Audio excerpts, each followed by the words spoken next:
Well, hello everyone, this is Eddie Chen. Recently, I got this really cool device called Sonicware Lofi 12XT. I got it from the Sonicware's official retailer in China's Noisestone. I've been traveling it with it for almost a week, including this trip to Hong Kong. Today, I want to share my experience, my thoughts, and some personal opinion about this little machine after using it for roughly a week. First, a little bit about Sonicware. Sonicware is a Japanese company that makes fun, affordable, and portable music gear. One of their products is the Live in Lo-Fi, which is cheaper but a bit bigger and has fewer features. And the Lo-Fi 12XT is a pro version that combines the idea of their earlier product called Sample Track and the Live in Lo-Fi. Basically, it's a compact portable lo-fi sampler. It's designed to be hands-on and travel-friendly. You can literally make music anywhere.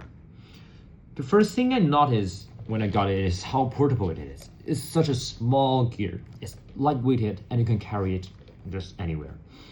It runs on 6 AA battery in the back, and the battery life is pretty solid.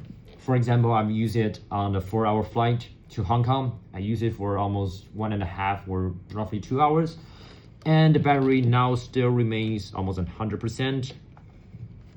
You can also power it by the DC adapter if you're using it at home or in a studio for longer usage.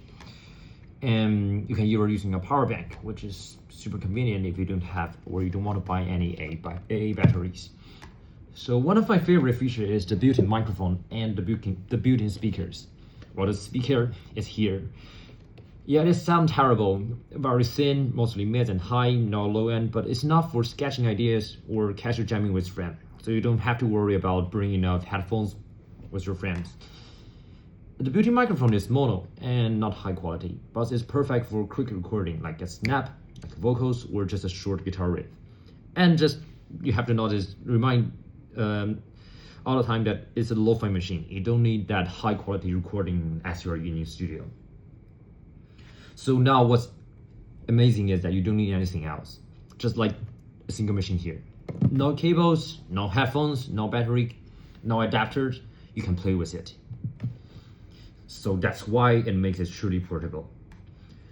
And many people ask me about the build quality comparing it with the Electron devices, since they are pretty similar, about the workflow. Is it solid, is it heavy? Well, it's all plastic, unlike the Electron boxes, which are fully metal. I mean the DJ series, like the Syntec, Digitone, Digitact, and which very heavy. But it feels sturdy and steady. It weighs about 500 grams, light but satisfying. Not something you will break easily. The design reminds me a bit about Electron Groovebox. It has 8 tracks, 128 step sequencer for maximum, I think. And it also has the parameter lock, which I really enjoy as an Electron user. Just pretty similar to Electron stuff. Well, the workflow is very intuitive. Since I didn't read the user manual as I started,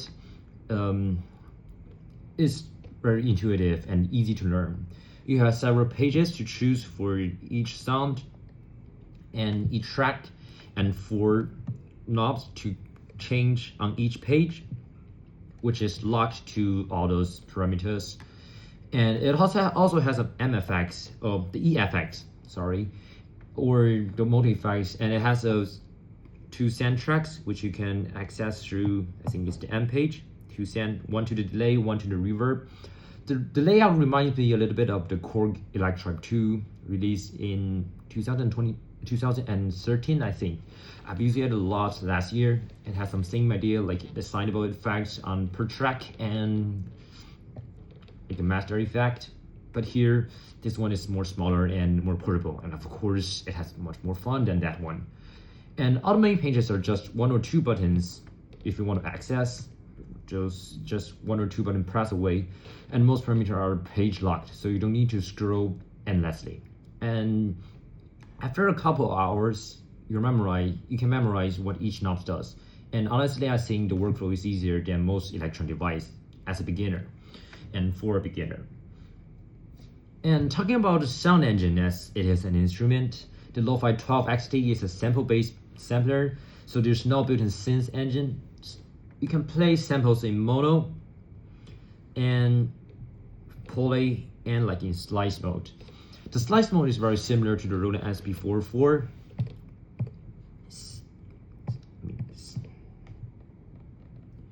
The slice mode is pretty similar, and you can auto slice it and adjust the start and end point using these knobs. All those small screens make it surprising. The small screen from this one and this 441 make it surprisingly similar. It comes with the built-in samples, including licensed sound like the Lin drums and some other famous kit, like retro kits.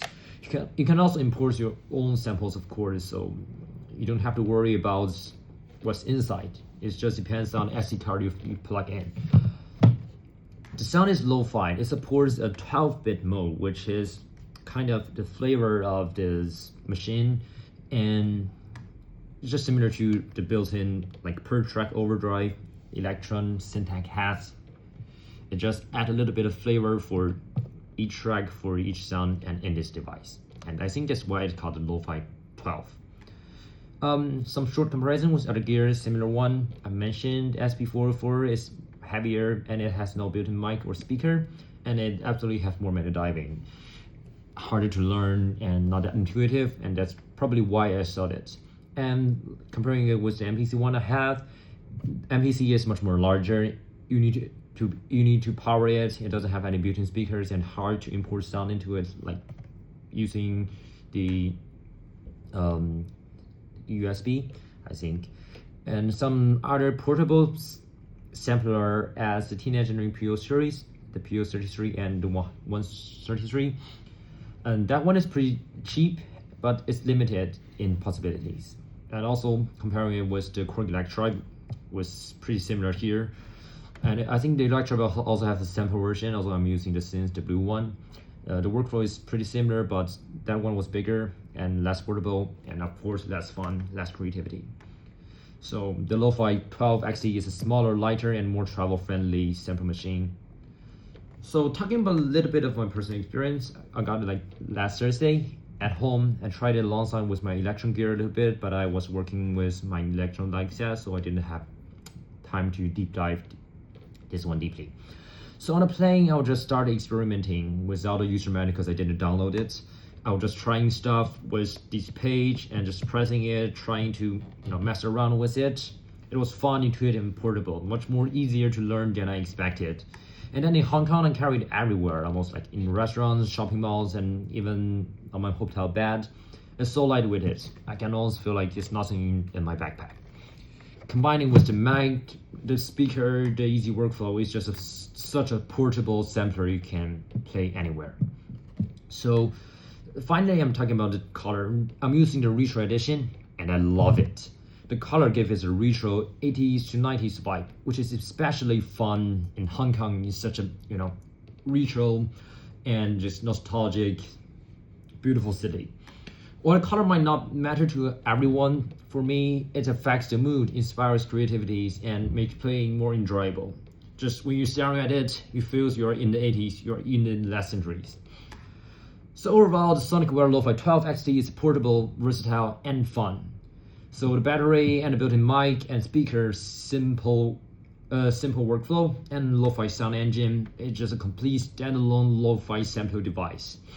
And I'm still exploring deeper features after maybe reading the user manual deeply. But after my first week, I can say it's one of the most fun and portable samplers I've used.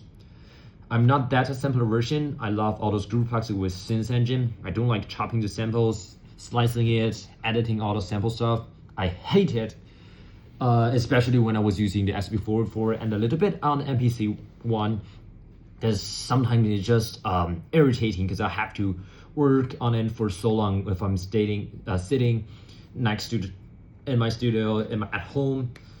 It just took me so long time to approach to my idea. But this one, you can take it with you on your trip, on your road, which maybe you can be more patient as I am now. So this is my subjective first impression. If you want a travel-friendly, creative lo-fi sampler, this is definitely worth checking out and worth a try. And thanks for listening me to chit chat for such a long time on this first impression, and maybe we can discuss it later and in the future if I have more deep experience on this device.